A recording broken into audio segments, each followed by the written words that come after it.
Conceive, believe, achieve. This is former UFC middleweight champion of the world, Michael Bisping. Paddy the Baddy here. You're listening to Combat Sports UK. And you're watching Combat Sports UK. Hi, everybody. Welcome back to the Combat Sports UK YouTube channel. Myself, Taylor Cole. I'm delighted to be joined by Nathaniel, the Prospect Wood. How are you, mate? How are things? Very good at the moment. I'm just training, waiting for my daughter to be born. I'm grappling on Polaris, which is in a couple of weeks. So, just trying to keep busy, mate. And life is good. Life is good. Smile on the face, and obviously very much looking forward to being a dad, I'm sure. I mean, has that kind of settled in yet? That everything you've got going on, and you're going to be a dad as well. Like, how's the excitement at this stage? Like you said, maybe a few months or weeks out. Mate, I just can't wait. Honestly, I know probably a lot of people that have kids are probably nervous and maybe dreading a little bit of what they've got, then the responsibility and got to do. Me, I can't wait, man. I really can't. So, the quicker she gets here, the quicker I'll be a happy man. Yeah, absolutely. I can imagine. Well, I hope everything obviously goes well with that and everybody's happy and healthy. So what does it look like for you? Kind of, you're normally pretty active in terms of your fight career. We had obviously the 9-month fight towards the back end of last year. What have you been up to in the meantime? How do you kind of keep your mind occupied, so to speak, in between fights? So since the last fight, unfortunately, I had the news that my daughter has a health issue called CDH, which means that when she's born, she's got to have an operation. She's going to be in ICU for a few months. But when we first found the news, it was kind of is she going to make it? We weren't really too sure about things like that. So now the doctors are giving us a 90% survival rate. They said that, look, she's in the mild category. Things are good. So now we're getting a lot closer. We're in a good position, whereas it was a bit hit and miss. So, I kind of worded to the UFC, look, can you get me a fight like ASAP? Otherwise, when it's kind of coming to that time when she's going to be born, I'm just going to have to kind of sit out. And, they never really had anything. I asked at the beginning of March. Nothing really came about. Then I got offered something which was a week before her due date. And I just thought, man, I can't risk being in Vegas halfway across the world when my wife's potentially about to give birth and she's already got health complications before she's even here. So the last couple of, weeks, the last couple of months, mate, have just been a bit all over the place. As I say, we're in a good place now. We had one of our last scans yesterday, which again, she's in the positive category. So, we're in a good place.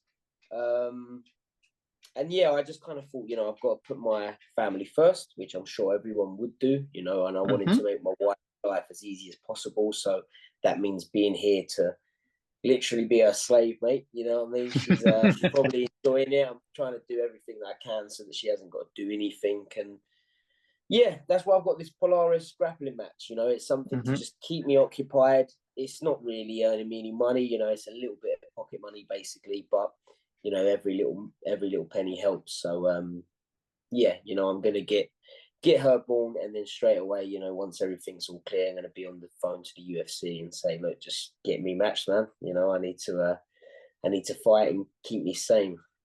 Yeah, just get you straight back in there. I mean, you posted a picture up on your Instagram around about December time, and I just want to remind you of the quote that you put on there. You said to hold it together when everyone else would understand if you fell apart. That's true strength. And I think it takes a lot to not only talk about what you've just spoke about there, but also speak about the mental health aspect side of fighting and then balancing everything with your life. I mean, obviously, if you don't mind talking about it, like, how have you kind of worked through all of that the past kind of 6 or 7 months since that October fight, and then with everything, all the news and everything coming through, like, what tools and strategies have you used to help kind of keep you going, keep you motivated, and keep you doing the best you can for your wife, obviously? So first and foremost, the most important thing is to have someone to talk to. And fortunately, I've got people in my life. I've got my wife, I've got my mum, I've got my dad. They all understand my health issues and my mental health issues. And if I didn't have them, I don't think I'll be here today. And that's me being blatantly honest. I'm not looking for attention. This isn't me trying to cry for help or anything like that. I'm just telling you how it is. You know, when I've been in my darkest days, yeah, I don't know if I'd still be here if I didn't have them. So the thought of people going through mental health issues that don't have anyone to talk to, you know, I can imagine that being pretty hard graft. So the first thing I'd say is just try and find someone to talk to, because when you tell your worries and you tell your issues that you've got going on out loud, it does make them kind of almost like seem less serious. You know, things are always going to be worse in your head than they actually are. But when you're in your own brain, it's like you're trapped in that mental prison, if you like. And yeah, I think sometimes just talking out and speaking aloud, you kind of step back and go, man, maybe I'm being ridiculous, you know. And because a lot of the things I worry about are far-fetched nonsense, you know. I don't worry about the everyday things like how much money have I got in the bank? Do you know what I mean? So that would be my first thing to recommend. But I do find that with my mental health, when I haven't got anything normal to worry about is when my mind starts playing tricks on me. So as soon as my daughter was diagnosed with this health complication, all of my little anxieties and insecurities, they went out the window because nothing else matters now. You know, now I've actually got a problem that's there. It's something real and I can see it, you know, and fair enough, there's nothing I can do about it, but I can focus on it. And that's how I kind of stay out of my little ruts, if you like, is obviously having something normal to worry about.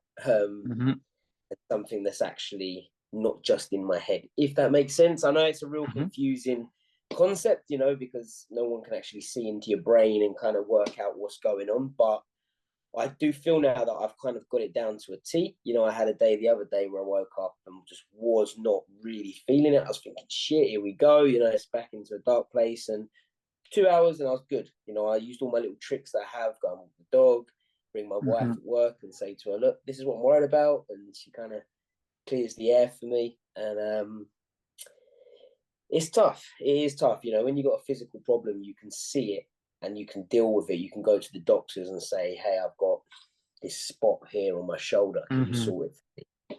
When it's in your head, you know, you can't really see it. And it's very hard sometimes to work out what's the problem. So, yeah, anyone that's dealing with shit, talk to someone, man. It'll always seem easier and easier to deal with once you've spoken out to someone who knows what they're talking about as well. Don't go and talk to some of your mates down the pub. That's not what you want to do. Yeah, pub problems usually don't get solved. No, but I think the world's now becoming more accustomed to people dealing with mental health. And I think, you know, the amount of friends that I've had message me and say, bro, like, you know, I never knew you dealt with stuff and here if you need me. And I'm like, guys, this is amazing. Thank you very much. I'd always say to them, look, I don't need you because I've got my mum, my dad, my wife, but the thought that I could talk to you if I need to, you know, that's pucker for me. So yeah, it's a funny old thing, the mind, isn't it? You know, it's a very complicated machine. Yeah, indeed it is. And, you know, it reminds me, I came across a story a couple of weeks ago, no, about a month ago, about in Australia, they opened up all of these kind of like fix it sheds where basically guys could go and start fixing stuff. And what they started to do was talk about what you're talking about there. They started to talk to each other and open up about their mental health. So a bit of an anchor kind of for men, I think, especially, is to have something like that, something they can go and do practically and then talk about afterwards. So I guess for you, that is the martial arts outlet, right? So how important is that in kind of keeping you like anchored on a day to day? Like you mentioned, obviously, about having Polaris to look forward to, but how important does martial arts play in that side of it? So for me, it's everything, because at the end of the day, it's my job as well. You know, so a few people have said to me, why are you training every day? You haven't got a fight. But if I don't train, what do I do? You know, I've got a couple of businesses that I run. And for me, that was first and foremost to basically keep my mind occupied, because if you have a job, you go to your job, let's say it's 9 to 5, you work from 9 to 5, and whilst you're working, you know, you should be working, so your mind's occupied, you know, you're focused on the job at hand. If you don't get the job done, your boss is breathing down your neck, or, you know, you're a builder and you've got to build a house. If you're not building the house isn't going to get built. For me, when I go training, that's my place of zen. But unfortunately, you can only train for so many amount of hours. You know, I can't train 10 hours a day. That's just not going to work. So let's say I train 2 hours in the morning and 2 hours at night. That's 4 hours. If I sleep for 8, you know, you've only got another 12 hours in the day where if you don't stay occupied, you know, you're just going off on one. So, yeah, you know, I think the training is what keeps me sane. And then because it's not as long as, you know, other people's jobs, there's a lot of spare hours in the day. So now I make sure that I have a really tight schedule. So I go training, I come home, have my lunch, have a nap. After my nap, it's time to walk the dog. I go get a coffee, walk the dog. Then I've got a couple more hours. So then I work on my businesses. Maybe I'll read a book. Then it's training, come home, speak to the wife, go to bed. You know, for me, I'm not allowing my brain to, I don't know what you'd call it, manifest some worries or think about stuff, you know, start getting paranoid about a pain, thinking it's something that's going to kill me, or I don't know, you know, I don't let my worries get hold of me because I try to remain occupied. And as you say, you know, martial arts for me is that. Obviously, to other people, I imagine that their normal 9 to 5 is what keeps them away from, you know, manifesting just random problems. Yeah, and other things that kind of go on. Yeah, sometimes do you find, especially when you're in camp, that you have to dial that in even more because of the nature that you are building towards something that obviously mattered quite a lot to your career, obviously, right? Being at the level you are, in extremely high level, you know, I'd imagine there's a lot of pressure and anxiety that comes with that as well. So do you find during camp time you have to tighten that schedule up even more, or does it kind of just stay as it is, so to speak? If I'm honest, I try to just, it kind of stays as it is now. And don't get me wrong, my schedule is very, you know, my mum said to me before, she said, God, you're overdoing it. But I'm like, if I don't overdo it, I risk overthinking. You know, there's been times when I was at my most anxious when I'm on holiday. And I think, why would it be when I'm on holiday? But I get off the plane, I've got nothing to do other than relax. So I go to the beach, I'm laying on the bed and I'm like, got nothing to do. So then my mind just doesn't relax, you know, and then I might start thinking of problems or thinking of situations and solutions and things that can go wrong. Whereas I need to just remain occupied. So now my little tricks are, if I go on holiday and I'm on the beach, I have a book. You know, if I don't have a book, I have a podcast. If I don't have a podcast, I have my phone, or I'm doing something all the time. And it can be a little bit maybe overwhelming sometimes, but I would rather just keep in a mental good place than, you know, risk obviously going back into a bit of a shit place. So I would say that my schedule all the time in and out of camp is pretty full on and regimented. And that's why as well, I can't wait for my daughter to be born, because it's going to be even more structure. You know, I'm going to have to get her ready, get her up, get her fed, you know, whatever being a dad is. And for me, I like that. You know, I like routine, I like schedule and structure in my life. And I can't wait till she's here. You know, then it makes all my problems go away. And all I've got to do as a man is just bring her up to be the best girl I can, you know? Yeah, be a dad, and then the purpose kind of shifts as well. I mean, just quickly before we jump into the fight career, what are the books and podcasts? What are the go-tos at the moment? What are you into? So I'll show you my book. Where is it? I've just got a new one. Hold on, I've lost it. Well, the one that I'm reading now. Oh, hold on, bear with me. No, you're good, mate. So when I read a book, I always read like something that's going to try and make me better. So I've got Work on Your Game. And so far, so good. It's more about a pro athlete in his past now using his stuff in for business. And then I got Manifest. So this kind of similar to like the law of attraction, all of that sort of stuff, but it's quite a positive book. I always like to read something that I think will benefit me. So yeah, they're the two books that I'm reading at the moment. And I've read loads of books, mate. So yeah, we could be here all day talking about books if you want. And how about podcasts? What are the daily go-to podcasts? I imagine when you're walking the dog or something like that. Podcasts, I quite like Stephen Bartlett. The Diary of a CEO, obviously he's the popular one in the UK at the moment. I do like Joe Rogan, but sometimes it's just a bit too American, if that makes sense. So with the Stephen Bartlett ones, you know, I think sometimes the guests on Joe Rogan might be a bit too don't know what the word is, a bit too cheesy or whatever for me sometimes. So yeah, I like the Stephen Bartlett one at the moment. Yeah, it's a bit the Joe Rogan could be a bit out of touch with us Brits, so to speak. I'll jump on one for you, Modern Wisdom with Chris Williamson. That's a fantastic listen as well. Lots of different stuff going on there. So give that one a try. What was that? Modern Wisdom. Modern Wisdom, yeah, with a guy called Chris Williamson. Yeah, it's really, really good, that one. Blowing up at the moment. I think you'd enjoy it. He's a Brit. He's out in the States, but he speaks to all kinds of people. Right, let's talk some UFC, shall we? The Naimov fight. I mean, it's got to be a tough one to swallow, right? With the cage grabbing and everything like that. I mean, you strike me as somebody who's very kind of, look, I control what I can control anyway. But how are the feelings kind of going out of that fight? How have you kind of reflected on it, since the fight has happened? I was pissed off when I watched it back. Coming out of the fight, the adrenaline rush. I wasn't really too kind of in the zone about it. I was like, whatever. I thought I've lost. Then watching it back, I kind of thought, man, how many times is this ref gonna let this guy get away with like cheating? So obviously, if he had absolutely smashed me 30-27, I would have been like, whatever. But the fact that he won by 29-28, he should have had a point deducted. So that obviously means it would have been a draw. At the end of the fight, I didn't see how he was grabbing my glove. I remember in the fight, the adrenaline rush kicking up, thinking, just finish this guy. And I remember thinking, my arm's not working because I'm trying to punch him with it. And as I'm trying to pull back, it's not going. But obviously, the last thing I'm thinking is, right, okay, he's got his hands in here. I'm just going, let's finish the fight. So, yeah, watching it back, I was pissed off. I did appeal the fight. Nothing came from it. They said it was kind of the ref's decision. But I was like, I'm appealing for the ref, It's the guy that's allowed this to happen. I get it. Mohammed Naimov's done the cheating, if you like. But the ref's the one that's allowing him to get away with it. So, yeah, I won't lie, mate. It pissed me off. But I am one of these people that's like, right, move on from it. There's nothing you can do.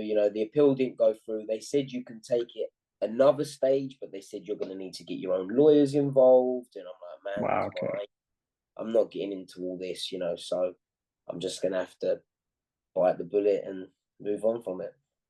Yeah, and I mean, retrospectively, I mean, I don't know if you're a football person, but I'm sure you'll be aware of the controversy around VAR and things like that. I mean, when you see a situation like that, I remember another one a few years ago with some blatant eye pokes. I think it was Li Jingliang also, who was basically gouging the eye, and there was nothing done about it. What do you think we could do within the space to kind of stop these things happening, right, and try and get some justice at the time? Is it a case that we stop fights and watch the video? What do you think could be done? Yeah, I think so. And even going back to my fight, when the second groin shot hit, the ref looked up at the replay. He saw what the guy had done. So I'm like, the proof is in the pudding there. You've just seen it. So I don't know what more evidence you need. I do think that maybe fights should be appealed quicker because not many fights get appealed.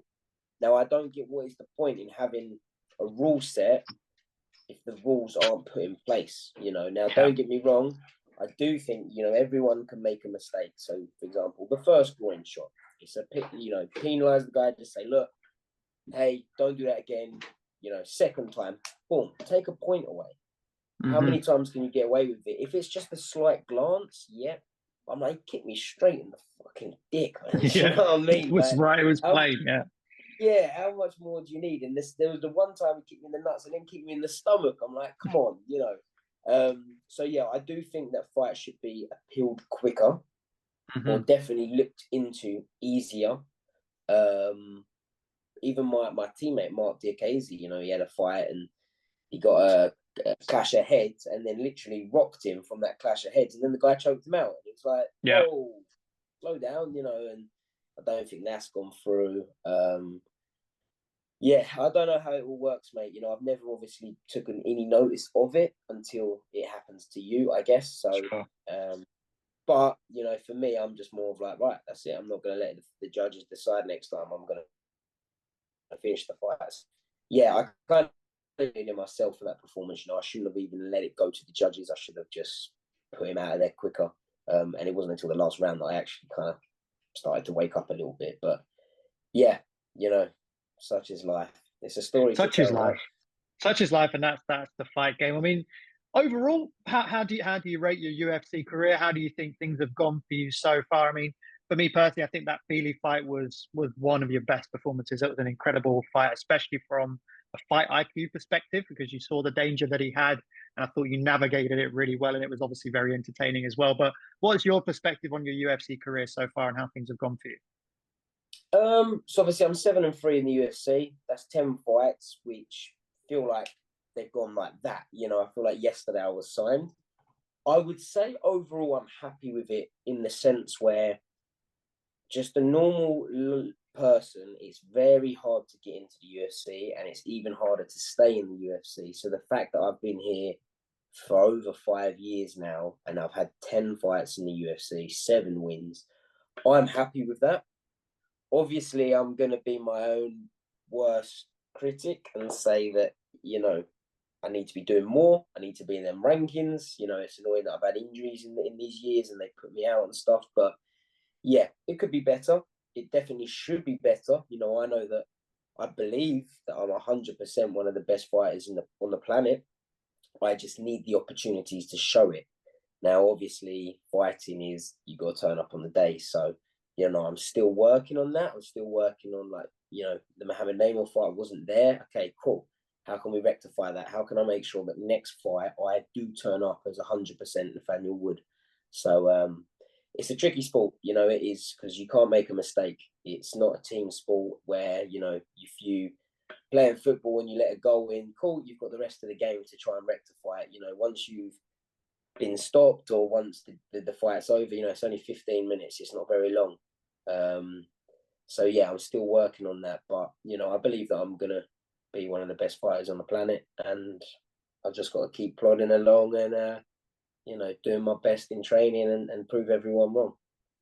Yeah, and I think that feeling's mutual across the board, especially people within the UK MMA scene know your talent and know what you're capable of. So obviously that's kind of the goal, to get up there and reach for the title. I mean, what do you think you need to do to get there, so to speak? Obviously, I would imagine not looking too fast, obviously too far from your daughter being born. But what do you think you need to do to get to that stage of where you want to be, and how could you go about doing it? So I've got 2 ways of looking at it. One, make smarter business decisions. So, for example, the Mohamed Namal fight, as far as I'm concerned, I was 3-0 at featherweight. I should be ranked or fighting a ranked guy, but I'm unfortunately too proud to turn fights down like that. So, you know, they offered me Mohamed Namal, who's a guy that's had 1 fight in the UFC and does nothing for me if I beat him. You know, of course, it's another win on your record, but everyone would just say, your guy was 1-0, you know, it was nothing. So the fact that obviously I came away with a loss does me damage. Whereas if I had fought, let's say, Bryce Mitchell, even a loss against Bryce Mitchell would have put me up in the rankings. So that's where the ranking situation's a little bit, you know, I don't agree with it, but it is what it is. And you do need to get in the rankings to get up for them title shots. So, you know, I do need to be smarter in that sense, maybe, you know, get the right fights that are going to do more for the career, as if you like, other than just going in there and fighting, because obviously I get paid the same amount. So the way I looked at it was Mohamed Namal's the fight I've been given. I get paid the same amount. I'm just going to fight him. But I never really took into losing into consideration. You know, I wasn't thinking about the rankings, if you like. So sometimes, yeah, maybe I've got to be a little bit smarter in that sense. And just chip away and just keep getting the fights and stay uninjured. That is the one that's going to, you know, ruin anyone's career. Because at bantamweight, you know, I was working my way up the rankings and then I was injured for 2 years. And it was just like, man, you know, you're off the rankings now. You're not going to be ranked. You know, you got to come back and then get a bit of momentum going. So I'd say keep the momentum going, better business decisions, stay uninjured. You know, if I can do those 3 things, then, you know, I believe that I'll be world champion. Yeah, absolutely. And I share that sentiment as well. Staying uninjured is a big one. Are we looking at possibly, there's talk about a card in Manchester in July. Are we looking at that as a possible return date, or is it, as you say, not thinking too much past, obviously, your child coming into the world? So that would be ideal if it actually happens. Now, I haven't been told by anyone in the UFC that Manchester card is happening, but I have seen all these rumours, which usually there's no smoke without fire. So if that is happening, that would be, once my daughter's born, 3 months to fight night. Obviously, I'd say the first month of my daughter being born is going to be a little bit all over the place because she's got to have an operation, providing that all goes well, she's going to be in ICU, So for me, the July time is perfect, really, anyway. Of course, if there's a fight in Manchester, I would rather that than fly halfway across the world, when I'd rather just be in my own country at home with my wife and daughter, Even if they didn't come to Manchester with me, I'll be back in 4 hours. Do you know what I mean? If there was an emergency, I could be home. So definitely 100%, the Manchester card would be what I would want if this is happening. And would somebody like Lerone Murphy, for example, be a good opponent for that date? 100%. That's a fight obviously I want. It's a fight that should have happened. I understand he's now going to play He put something up the other day. Someone told me that he said, what did he say? He didn't put my name, but he's saying I was trying to stay relevant and I'm coming off a loss. Well, I put up a little thing the other day. I've got 2.5 million interactions. I'll tell you what now, I think on Instagram I've got today, because I've been looking at it. Now that he said that, I'm like, all right, 2.8 million interactions in the last month. I'm like, mate, come on, I'm still relevant. You know what I mean? I'm not. I've got way more followers than you. So don't play that card. I get it. You can say, oh, you've had a loss, and I want to have a guy that's got the rankings. And if the UFC offer him someone like Danny Ige again, then yeah, of course I get it. You're going to take that. But if not, let's get the fight on. Let's put our money's where our mouths are. We've both been saying that I'm gonna knock him out. He's saying he's gonna knock me out, and I'm like, well, let's do it then. Let's give the crowd what they want. So on home soil. So that's an exciting fight. 100%. That's what I want. If the UFC will give it, and if obviously he will take it. Yeah, I mean, you would hope so, because it makes sense from all ways. There's a little bit of spice in there as well, like you said, that little bit of British rivalry at home. I mean, just before we finish up, I want to touch on the Prospect Academy. Tell us a little bit like that and the passion for that, and how that came about, and what your plans are for it.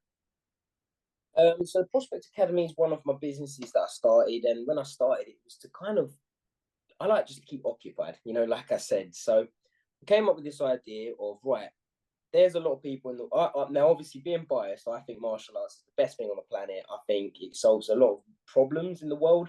I think it would stop bullies being a bully. I think it would stop kids being bullied.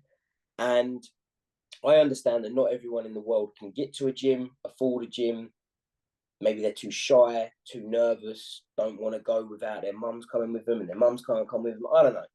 So we started the Prospect Academy, which is all online tutorials with my whole team, not just me, every one of my coaches except for my dad, but I've got to keep someone secret, right? And I think we're charging $6.99 or $7.99. That's for the month. They get unlimited tutorials. So every month we just do more and more. And the idea is that we're giving people a base understanding on martial arts, and we're giving them that time to build confidence. So, we've got all different levels on there. We've got my coaches who are on the forums. So say, for example, you wanted to go over some technique that you've learned from the gym. You can send in your footage. My coaches will reply to you within 24 hours. We'll say, look, okay, maybe you should be working this.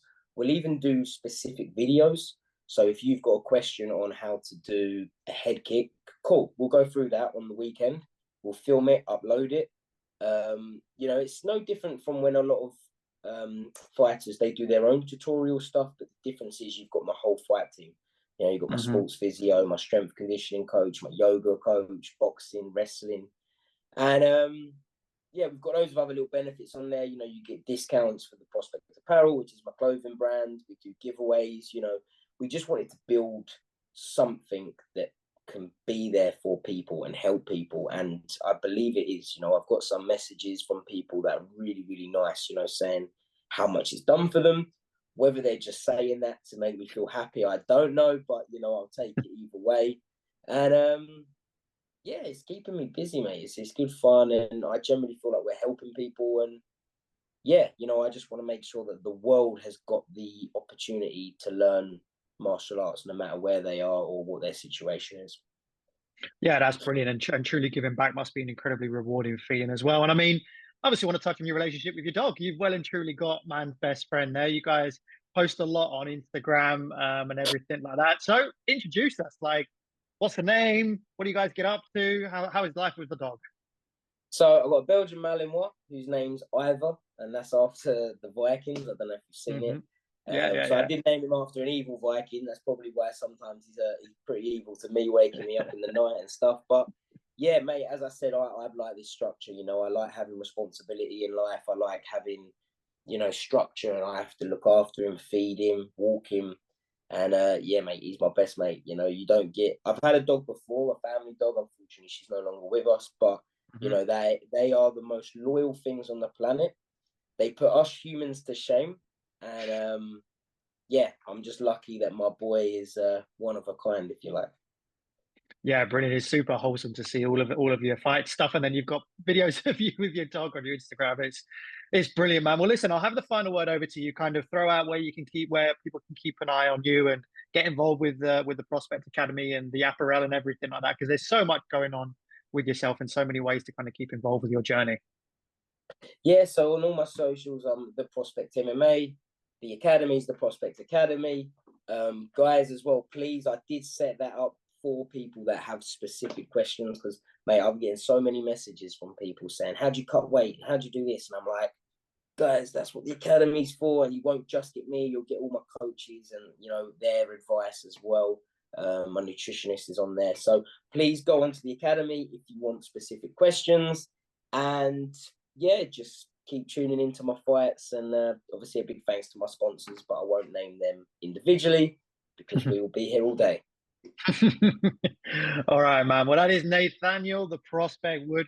It's been an absolute pleasure, mate. I really appreciate your openness and honesty and talking about everything that's going on with your life, and everyone here at Combat Sports UK wishes everything and all the best and happiness and health for your daughter, for your wife as well, and for yourself. And we're very much looking forward to your fights and have thoroughly enjoyed your career today. Thank you so much for your time today, mate.